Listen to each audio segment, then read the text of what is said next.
President Bola Ahmed Tinubu's government and his Gestapo, they've been monitoring me and my family electronically and physically. Get another 4 years. From day one, his attention has been to go to 2027. Not to make the lives of Nigerians better. Not to make the lives of Nigerians. So he can get whatever governor, he can intimidate whatever governor or whatever he wants. His FCT minister can make all the noise, he can declare all the state of emergency he wants. The people will decide on 2027. So guys, as Tinubu tries to buy some of the southern politicians to come over to the APC, northern politicians are distancing themselves from the Tinubu's government. And this is one of the reasons why the North is angry with Tinubu. Don't forget that recently, Dati Ahmed's senior brother, who Tinubu appointed as a political advisor after the 2022 presidential election, has resigned. He's very angry with the Tinubu's government, and he has come out to say in 6 months' time, the North is going to declare its own preferred candidate for 2027 presidential election. That means they are already giving signal that they are not going to support Tinubu for 2027. Now, this Professor Yusuf, has come out to, share his ordeal at the hands of the EFCC. Don't forget that the Tinubu's government used the EFCC to arrest him over things that happened like years back, because he was coming out to criticize the Tinubu's government. So he was taken in by the EFCC, and that has provoked so many Northerners. I'm going to allow you to listen for yourself, all what he said he went through at the hands of the EFCC. And these are some of the reasons why the North is distancing itself from Tinubu's government. I'm just wondering how the 2027 is going to look like as Tinubu tried to woo southern politicians to come over to his camp.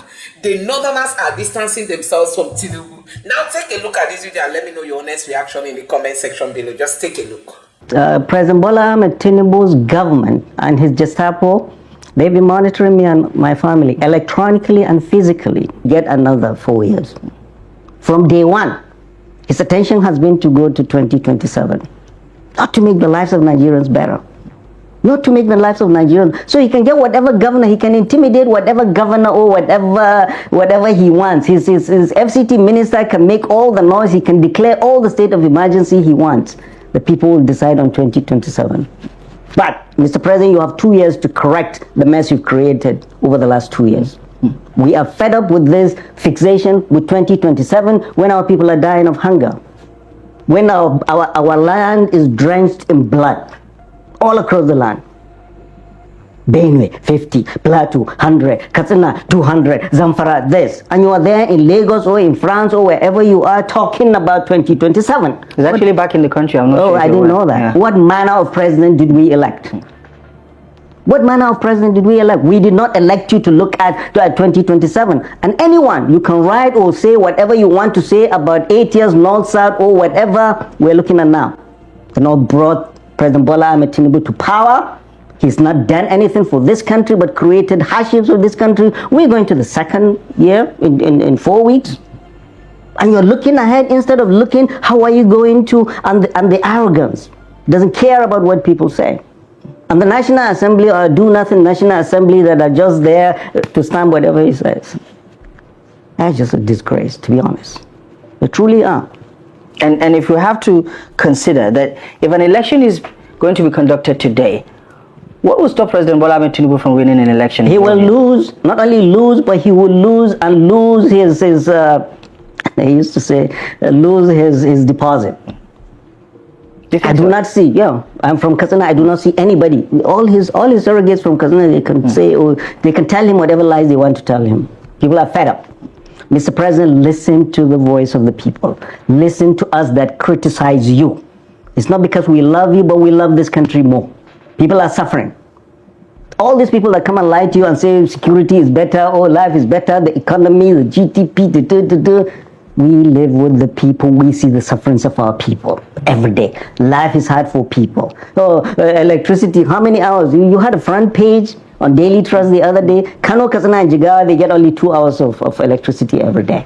And here we have a minister talking about A ban, B ban, Z ban. And then Aso Villa, they've given up on the collapsed grid, and they are going to spend 10 billion for solar. This government is disconnected Prof, they say that's just From our plan B. reality. That's not to say that they are jumping the ship and leaving the people with the national grid. Who? The presidency's explanation that there's nothing unusual about it. Look. Believe what you may about this government, but we've had many. People have lost hope. There is a chasm, a widening chasm between the people and the government. People do not trust whatever, not only the central government, even the state governments tell them, because they do not see any difference in their lives. They go to the market every day, they see workers. Have they been paid the minimum wage? Even the military, even soldiers in the war front, have they been paid the minimum wage? They are there putting their lives to protect us, and all over. And they here in Abuja, it's one lie in the morning, in the afternoon is a different one, in the evening, and they come out in a $1,000 suit talking big grammar that is meaningless. They need to get out of Abuja and go and see their people. Yeah. And that is the purpose. If I'm a president and appoint ministers, that's the purpose of appointing ministers from all over the country. Go to your people, come back and give me feedbacks. Right. Prof, some have also accused opposition voices of pandering to Nigerians, weaponizing the suffering of the country because of the economic hardship, which, by the way, cannot be completely divorced from global developments, right? But that all the key political figures in the opposition are well-known people with proven track records. Does anybody on the other side inspire you to say that, listen, if today Nigerians decide to go with an alternative in 2027 other than President Bola Ahmed Tinubu, what are the chances that these problems can be addressed? It's just the political will. The political will and honesty and sincerity of the people. People are suffering. You spend billions to go and buy a brand new aircraft for a creature comfort. You're spending 10 billion for your solar. You're spending billions for your luxury cars. And you are telling us in Insta, please bear with us, please this. You should listen to people. I had a beautiful homily by Pastor Tunde Bakari during this Easter, talking to the president and members of the National Assembly. And this is what all men of God in all religions should be telling our leaders. People are suffering. It is the duty and responsibility. It is responsible. This government, they are the ones that are responsible for the sufferings of our people. This is what religious leaders should be talking about, not fighting themselves or not getting money and keeping quiet. You would encourage them to step in and discuss the polity? Absolutely. It's not discussing the polity. What Tunde Bakri said is speaking the truth. And that is what the scripture, that is the way the scripture put on clerics, on clergy, all over the world. No cleric will sit down there and see his people suffering and dying of hunger, while he has the big rise that came from Abuja, and keep quiet. This is not going to end there. It will all consume us. These people were saying as bandits, we used to laugh at them. Now we run away. They captured the general and they had to pay to get him out. A general that has served his country for over 30 years. A general that has served his country for over 30 years. This is a sign of failure and a big blow to the government and the security agencies. None of us is safe. None. So if we are here in Abuja deceiving ourselves that all is well, this thing will consume us. I've been in this country since I've been back. I've seen the number of people dying, the number of states going that way, the number of local governments go. And if they think whoever it is inciting violence elsewhere for their 2027 agenda, it will consume them. But God Almighty will have mercy on people and make sure those criminals in and out of government that are inciting all of this, God will deal with them. Right. Prof, finally, let's get your forecast on what if the coalition doesn't get its act together. What if President Bola Ahmed Tinubu wins 2027? What then? Well, that's too much it's too hypothetical. We have 2 years to go. I have never seen a government since I've been back. I came back during Jonathan's time. Never seen a government just 2 years, barely midway, is getting so much trouble. So much trouble. He's not focused on doing the right thing. He is deceitful. He is trying to divide people. He's not inclusive. He's trying to grab money for his friend You're accusing the president of corruption? Absolutely. Absolutely. This is his government. This is his government. That Lagos-Calabar highway of 15.6 trillion, did it go through the due process? Did it? Was it appropriated by the National Assembly? No money should be spent, not a kobo, by any executive that is not appropriated by the National Assembly.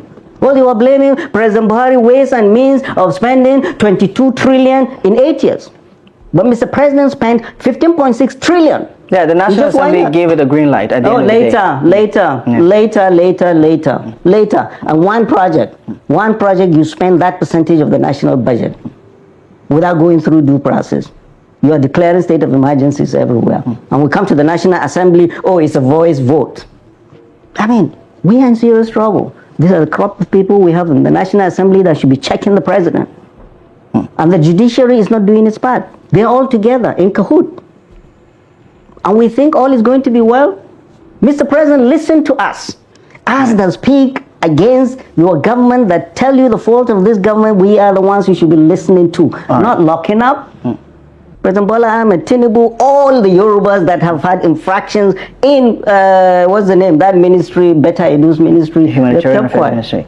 Kept quiet. Look, we are not fools. Nigerians are watching. Nigeria, we are equal stakeholders. All 200 million Nigerians are equal stakeholders in this union called Nigeria. And everybody must be represented. That's why I say it's non-inclusive. If you have a non-inclusive government, if it is divisive, as they are trying to do, the Muslim ticket was nothing but a divisive government, divisive ticket to divide Muslims and Christians in the north. So I want anybody to come and refute what we are saying. And Senator Ndume brought out the facts. And what's name? One of the advisors came out and said, look, we are not stupid. We've been to many schools. You don't need to go to school to see this.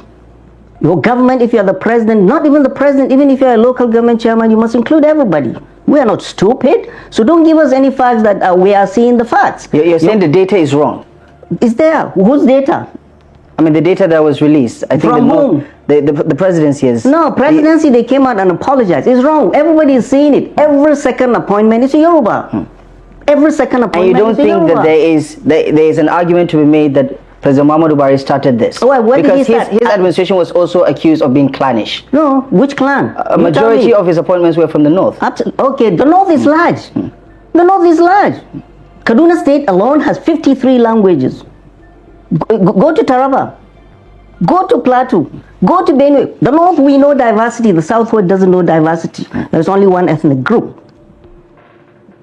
The north is huge, has multi-ethnic groups. How many people from Kazana were in the government? How many Fulanis? How many houses? Everybody thinks, oh, when you appoint a northerner, oh, it's a Hausa you're appointing. There are 1,000,001. There is no state of the 19 states in the north that has only one ethnic group. Even Sokoto and Katsina and Kano. None. They don't know Nigeria, they need to know Nigeria. And President Bola Ahmed Tinubu needs to listen to us that criticize him. It's not that we love him, but we love our country more. This is our country. We all are equal stakeholders in this union, and we all must be represented. And wherever we see anything wrong, we will speak up. End of story, because that is what God has given us that right to do as citizens, and the Constitution gave us that right. Mr. President, you're violating the Constitution by doing your Yoruba-centric government. End of story. So don't give us this data that mean nothing. All these ministers mean nothing. Really doesn't. This was just a breakdown of what had happened under the Buhari administration. Obviously the ministerial, the cabinet, one of the largest that we've had recently, 9 of them were from the northwest, 7 apiece across 4 other geopolitical zones, and the southeast had 6. And other federal appointments, the northwest still had 94, 93 in the northeast, 102 from the north central, and then the rest across the southwest and in the southeast. You understand the divergent views that people are expressing. Whenever this accusation is leveled against Tinubu, they always say, well, what did Buhari do? He did the same, or something like that. No, Buhari didn't do that. He didn't. He did not do that. So don't. Do you think this is not a fair reflection of the same argument? No, look, if the northwest, you cannot compare the northwest with the southwest. What is the population of the northwest? For crying out loud. What is the population of the southwest? Is the Southwest representative of Nigeria, that every other appointment you give only to the Southwest? Look, we are equal stakeholders in this union called Nigeria. If he wants to continue with this Yoruba-centric appointment and government, he should be our guest. Continue doing that. But we are raising our voices and tell him it's wrong. Absolutely. And let's move on. And just a final point on this one. Do you think the regionalization of the conversation around governance helps us address the problem, or is it worsening the situation that we're dealing with? All politics is local. All politics is local. President Bola Ahmed Tinubu is not representing Lagos, is not representing Yorubas. He's representing the Federal Republic of Nigeria. If you're a senator from my district, you are representing me. When you go to the Senate, you represent me and my issues, not the issues of Lagos. End of story. All politics is local. When you become the president, you take care of everybody else. End of story. End of story. So regionalization, whatever, yes, every region, every person, every ethnic group has the right to advocate for its piece of the pie. End of story. All right, let's segue into the current state of affairs, especially talking about the all too familiar issue of insecurity. The North Central has been in the news over the past couple of weeks or months. There I say Plateau State, Benue State, Niger State, Kebbi State, Kwara, for instance, most recently with the reported emergence of a new terror group. In a visit to Benue State, the National Security Advisor did allude to how they have inherited quite a dire situation, which explains their inability to solve the problem based on the expectations of Nigerians. Do you think there's a need for Nigerians to manage their expectations when it comes to what the administration can do regarding security? Right, look, so there is a saying that leaders have forfeited the right to make any excuses. Emilocom, they all know that. They are the ones who say they can do it. Don't come and give us excuses. Oh, we inherited this. Oh, you inherited. Who are you going to blame next? God, Jesus Christ, and Moses? Leaders have forfeited the right to make any excuses. Whatever situation you find yourself, find a way to navigate and do what is right during your time. Don't blame the last government, which they've been doing. Buhari has done his time. We have committed him to the judgment of history and God Almighty. Jonathan has done his too. Eradua is there with God Almighty. God will judge him. Now it is President Bola Ahmed Tinubu and all the lieutenants he gave. President Bola Ahmed Tinubu, if you notice, he is the first commander-in-chief in this country that's hands off on security. Well, he talks about the economy. He's outsourced the security to the security agencies and the NSA. Where is he? Shouldn't he be in Benue? Shouldn't he be in Plateau? Hasn't he empowered the North enough, Prof, to address this issue? No, look, I mean, the Minister of State for Defense is from Zamfara. Look, you can bring the Minister of State from anywhere, Minister of whatever from anywhere. Is not empowering. It is your government, Mr. President. And we need to see you hands-on. We need to see you there. We did not vote for Minister of State or Minister or the NSA. We did not vote for any one of them. They are your appointees. It is you that God Almighty and all of us will hold responsible. End of story. Do you think he's really not hands-on when it comes to... He hasn't been. He's never been. Oh, you don't need to. How many times has he visited anywhere? How many times has he talked about security? You don't see him hands-on. He is there releasing sterile statements about security. People do not feel the president is there for them when he should be there. You send in surrogates that go there and give you data. Oh, in the last year, we have cleared 90% of security. For goodness sake. If this is what they're telling him, then we're in serious trouble. What do you make of the current security challenges in the North Central? Because there's a lot of talk about land grabbing, this existential crisis that continues to inundate the polity, dividing people along ethno-religious lines. How concerned are you about these threats that we're dealing with? So I've over the last 6 years, I have immersed myself in security, mostly this banditry issue. I and Shegumi, we went into the forest at the risk of our lives and met all of these guys. Some are killed, some are still alive. Why? Because this is our land. This is our people that are being killed. If we don't get involved and wait the military or the government will take care of it, nobody will. We must get involved. That was why we went in. And this is one of the lessons I found out. All the security challenges in this country, the problems are local. Solutions must be found locally. All the big plans from Abuja, without consulting locally, they have never worked and will never work. Gandhi said, whatever you do for me, without me, it's against me. Almost all the security challenges you see, they are not military problems. They are social problems. You expect the military to take care of the problems in Benue and the Plateau? You do? This is a social problem. Where are the elders? Where are the elders? If you can put the whole of the Nigerian army in those axes, they will not solve the problem if you do not take care of the fundamental problems in those communities. And it's not only in Benue, Plateau, Kaduna, Sokoto, Katsina, wherever.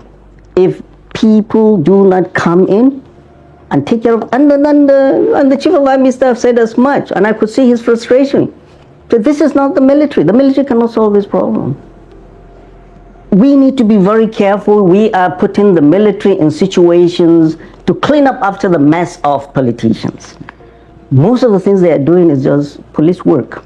When we were young in school, you don't see the military all over the place. And that was a military regime.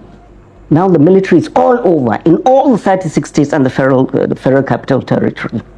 Everywhere the military, in a democracy. During the military, we never used to see them. When you have issues like this, mobile police, when mobile police comes into town, you know, the bad guys know some big guys are in town. Everybody gets. Now, whereas the mobile police, they are here guarding Ogas and their wives and their side chicks. Well, that seems to be one of the issues, and we understand that the Inspector General of Police has granted yet another directive again to withdraw some of these allocations from very important personalities in the country. I mean, that has been the norm or the standard that has been made over the past couple of years, even though the implementation has left much to be desired. But in talking about security, Lieutenant General T.Y. Danjuma recently did make another point again about communities taking care of their own security, defending themselves. The governor of Jigawa State countered that this could lead to anarchy. But if you piggyback off of what the governor of Borno State recently about the Nigerian military losing ground to Boko Haram, and you factor in all of these issues across the regions, right?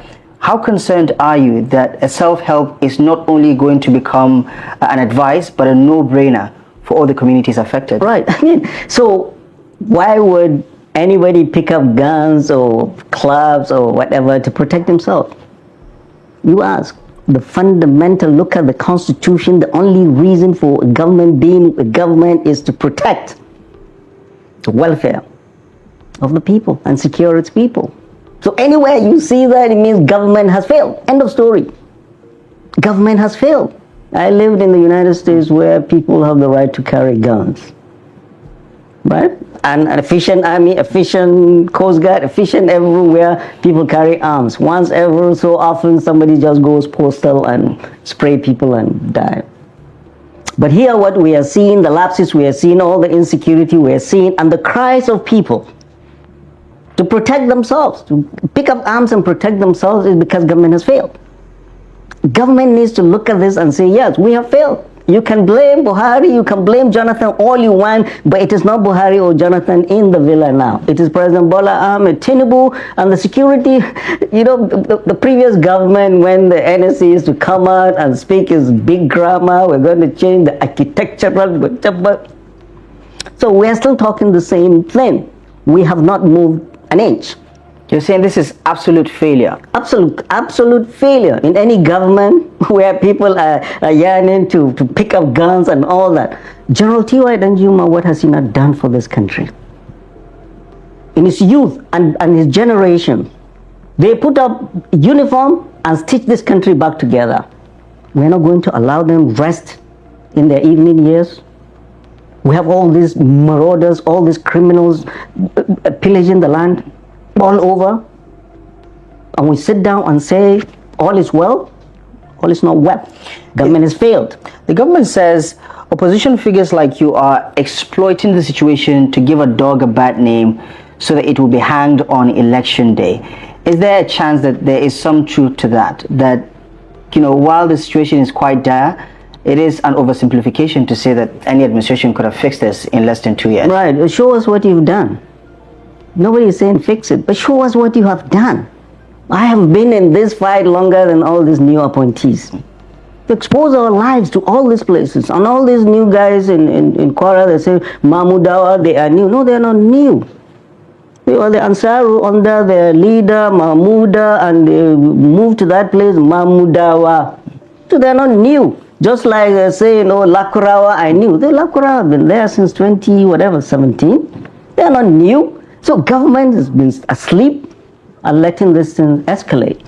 So, and I say, I'm a doctor. Without a diagnosis, you cannot write a prescription. All these governments, they do not have a diagnosis. They want to fight. This fight will go until kingdom come. Will go until kingdom come. The late Chief of Army Staff said it when I was saying that the troops are tired, soldiers are tired.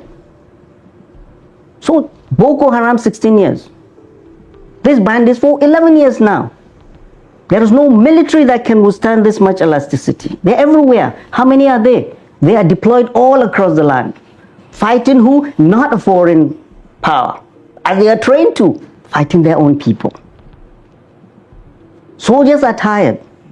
Many are developing PTSD, post-traumatic stress disorder. Some are resorting to drugs.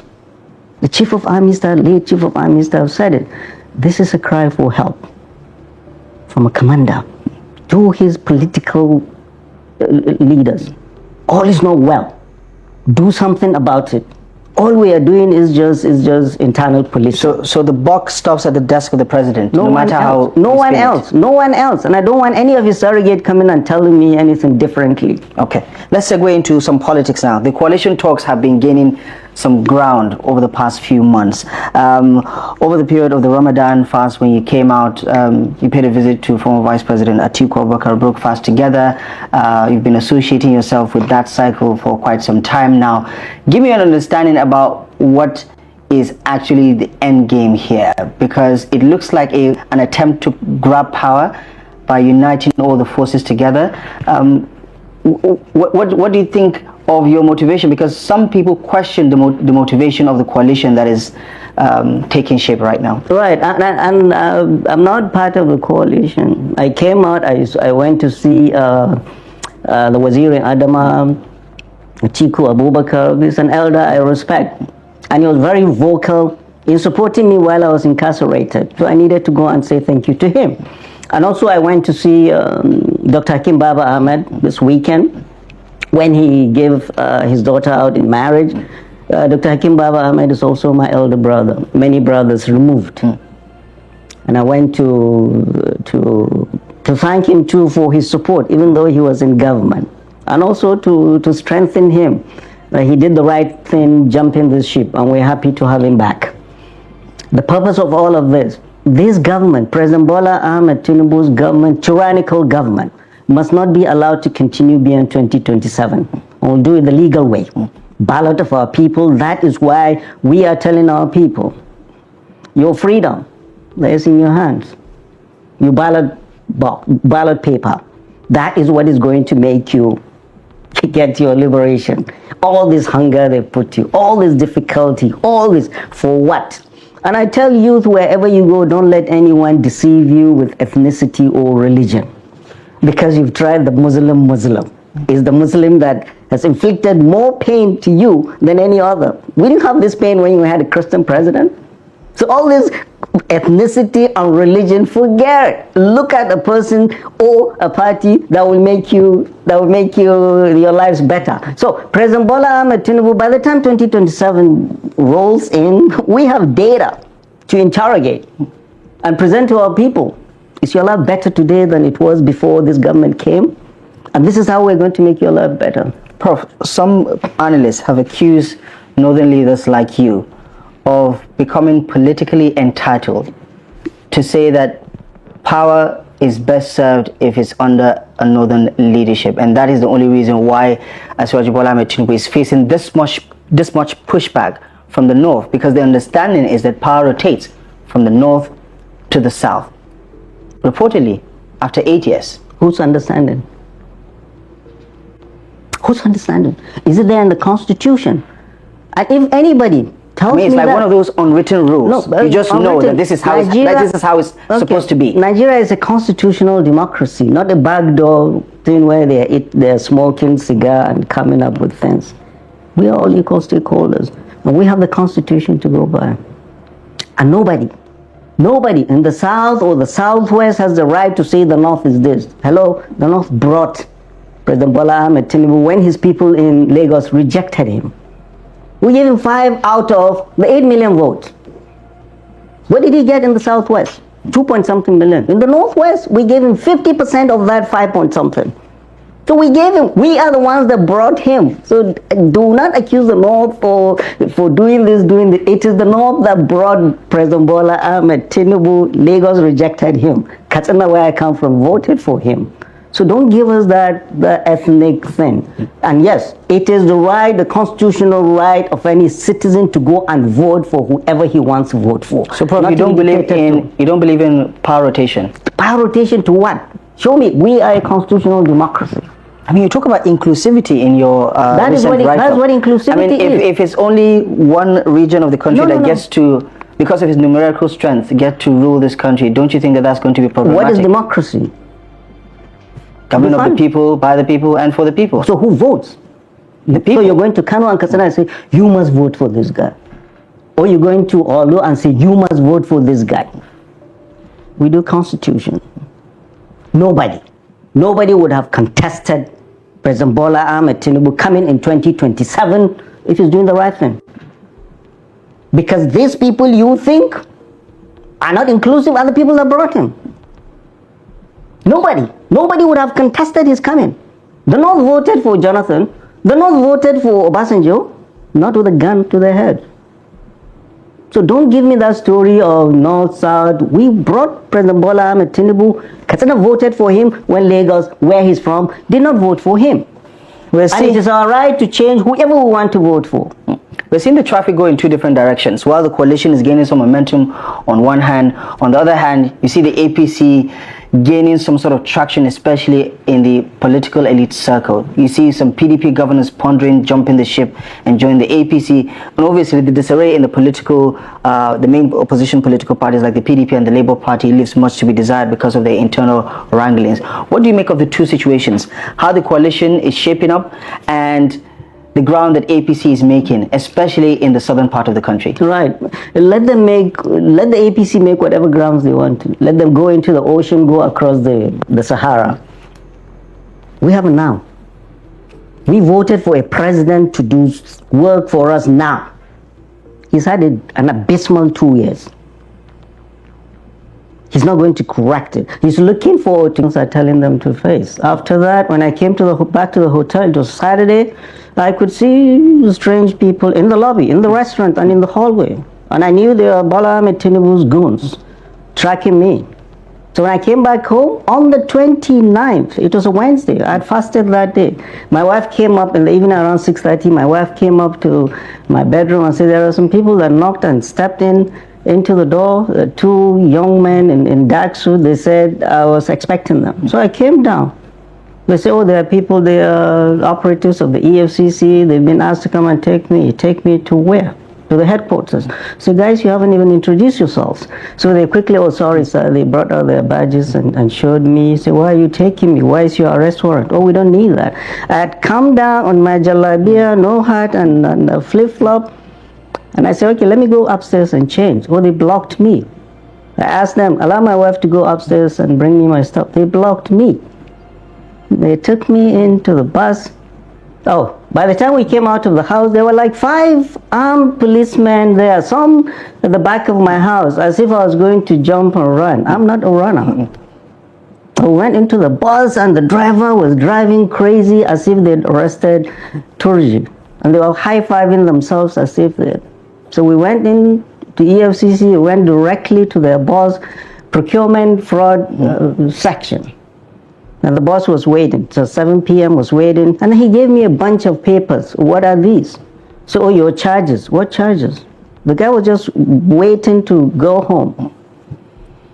Oh, can you sign for this? I knew if I didn't pick those whatever charges they would keep me there. I needed to give those charges to my lawyers. I signed.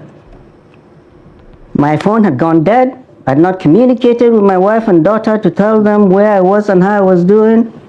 Well, they took me behind. The cells were behind the main building. Nobody had told me, are you going to let me go back home? No, they just took me there and okay, went into the cell and they put me with 4 other youths there. When I got in there, the youth knew me. So they were coming and giving me good wishes. We went in the cell. There were 4 of us. There's very thin mattresses. So they gave me the owner's corner, the one close to the bed. I had fasted. Remember, I hadn't eaten anything. I had a headache because if I don't drink coffee, I have serious headache.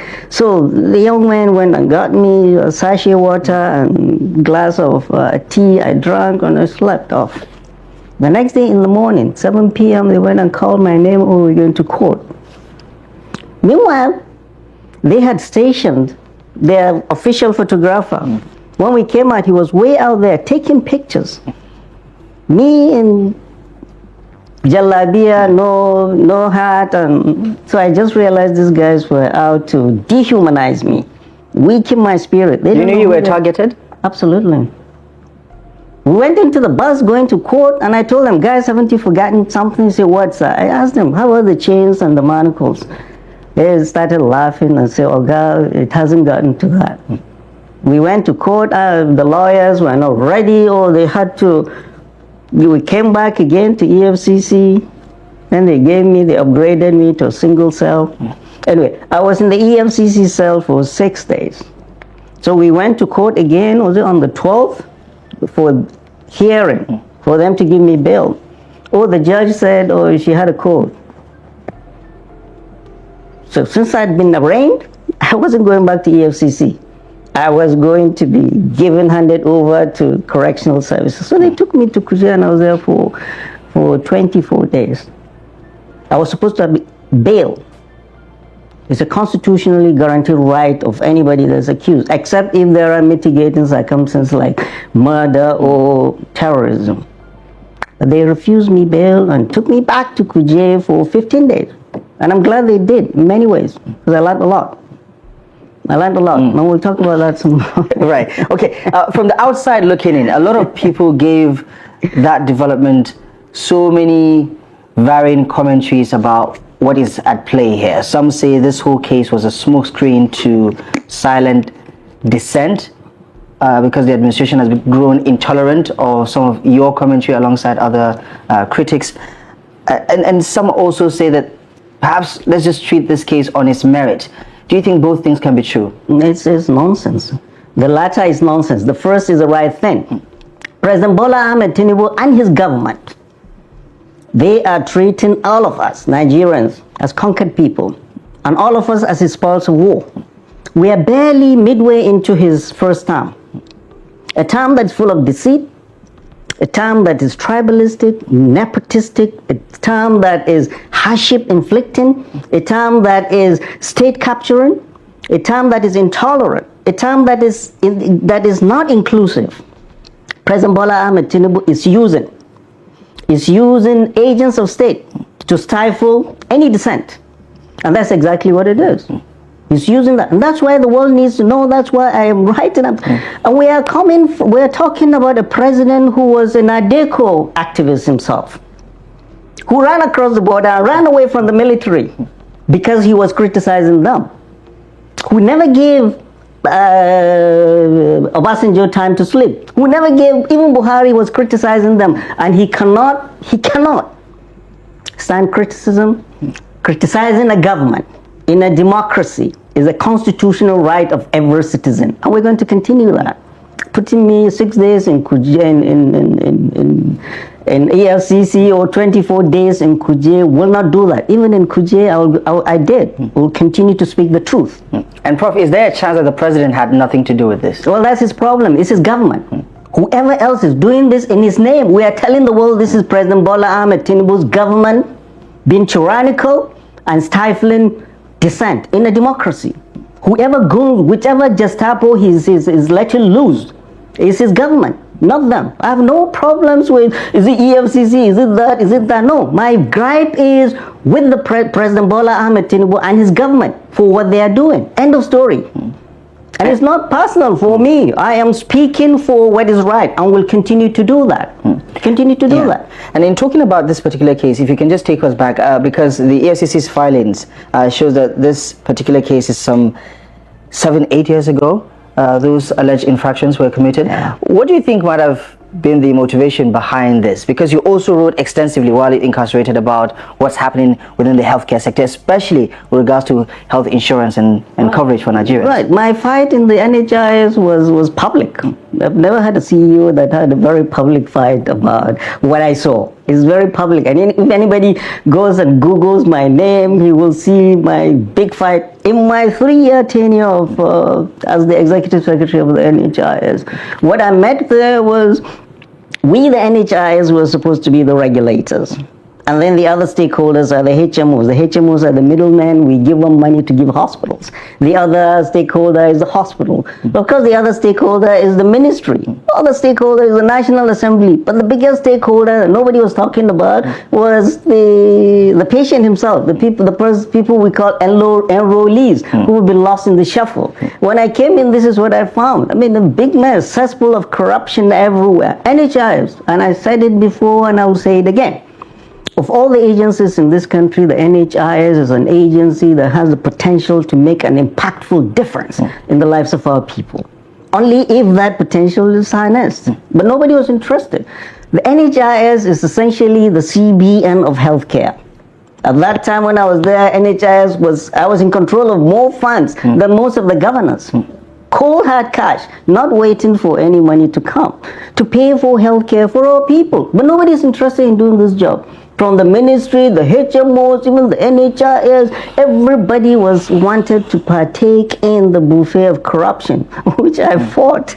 My fight was very public, and people will go and see it. And I've had the privilege of sitting one-on-one with President Muhammadu Buhari, the heat of the battle, and I told him everything. And he said he was laughing, just like he usually does.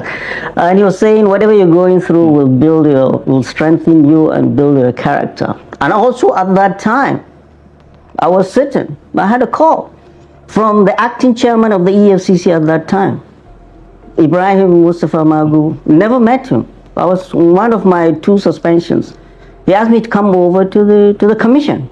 Went into the commission and he assembled his directors. Walked in, introduced himself and the others and said, Prof, go and bring in all the documents of any HMO bank or any individual or organization that is holding NHIS money. And he walked away. And I gave them all the documents. And to his credit, EFCC of his time swung into action and recovered billions for the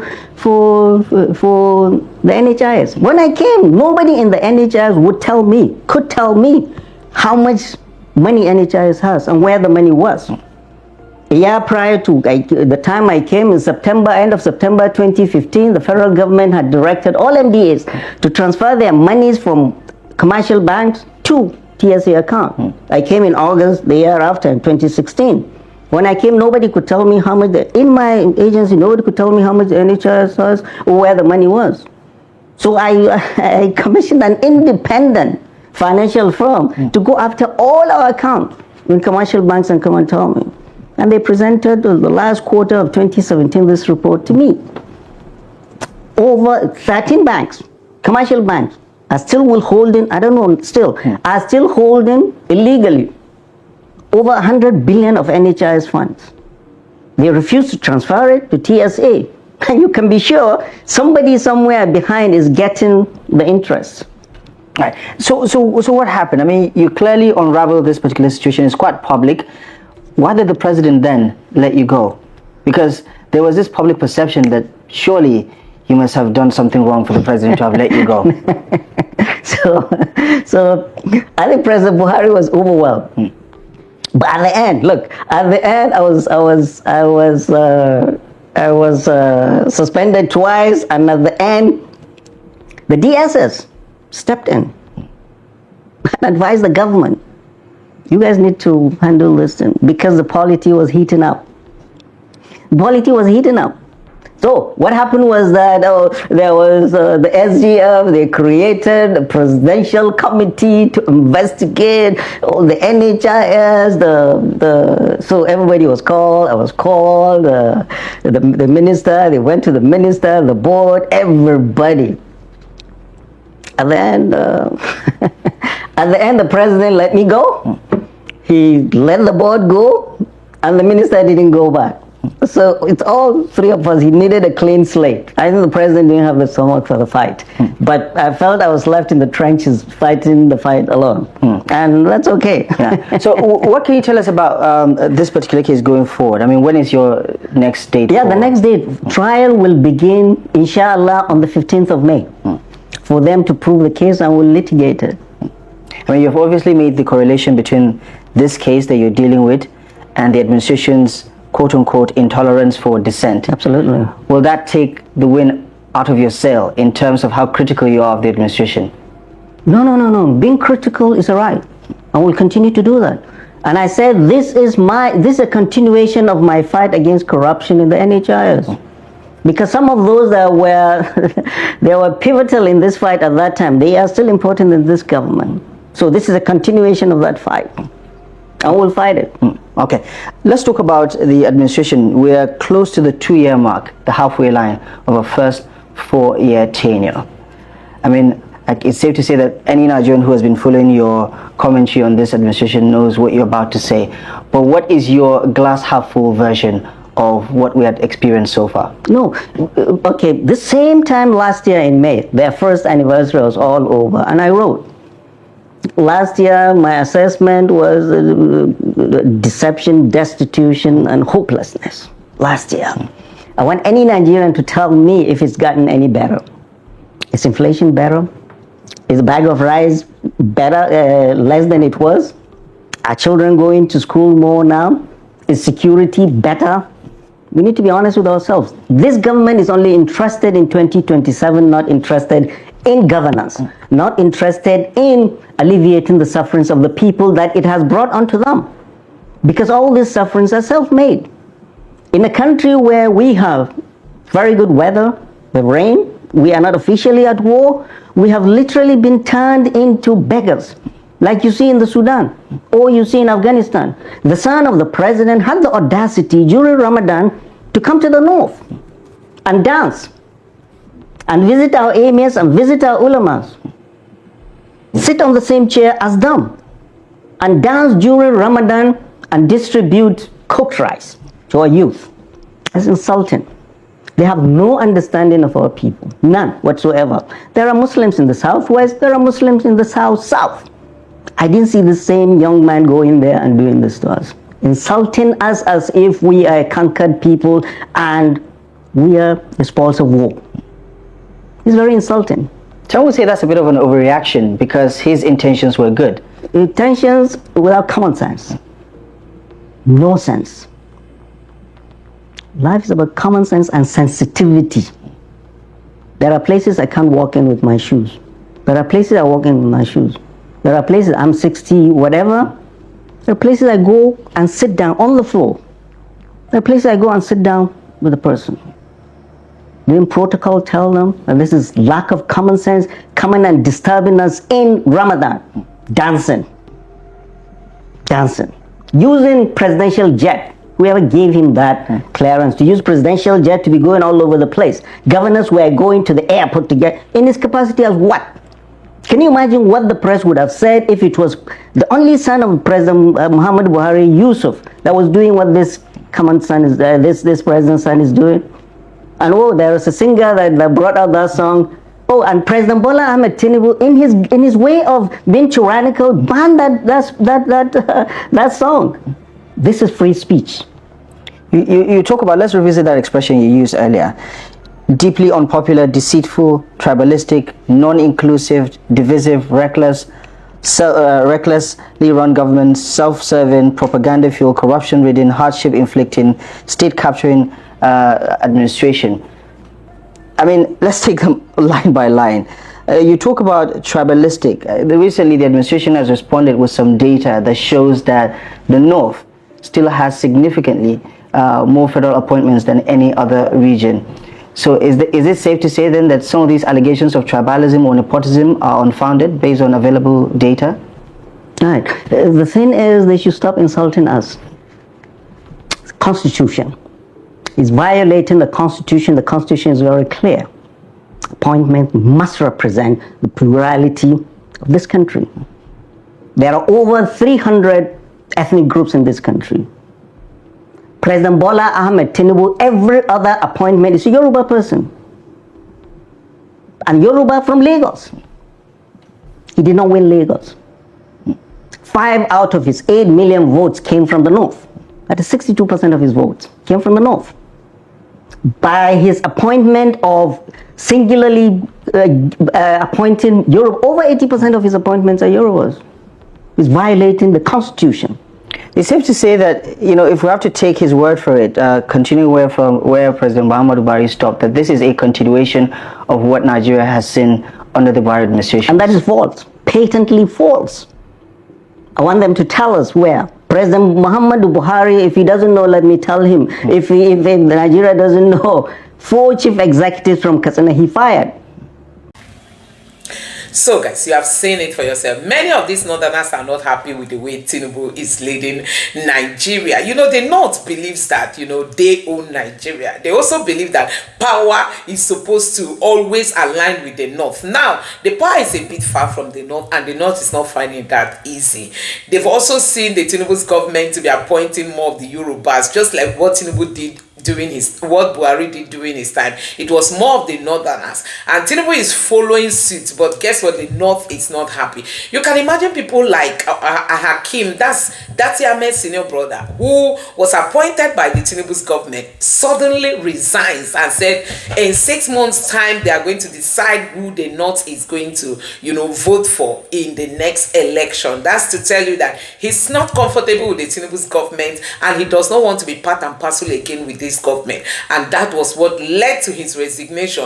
And as it stands now, he has gone to align with his northern brothers who are not happy with the Tinubu's government. Like I've just shared with you the story of, you know, Professor Yusuf Usman, who said that the EFCC so much humiliated him for crime he did not commit, he did not do anything, and the way they stormed his house, you know, using the police as if he was going to run away and all that. These are some of the things that is making the North angry. You know, we are just wondering how the 2027 presidential election is going to be. Don't forget that, you know, the North said any plan to rig the 2027 election is going to be met with bloodbath. I mean, they said they are ready for anything. That's from the North, that any plan to rig 2027 presidential election, because as it stands now, we know that Tinubu is already planning to say no PVC is needed for 2027 presidential election. I don't know how they are going to do it, you know, that Nigeria will not use PVC. So what are we going to use to vote? Possibly that will be the worst rigging we are going to experience in Nigeria. If people are not going to be voting using their PVCs, you can imagine what that means. Is it that they will just say, I don't even know how it's going to happen? So INEC is one organization that has ruined this country. You know, INEC has ruined Nigeria.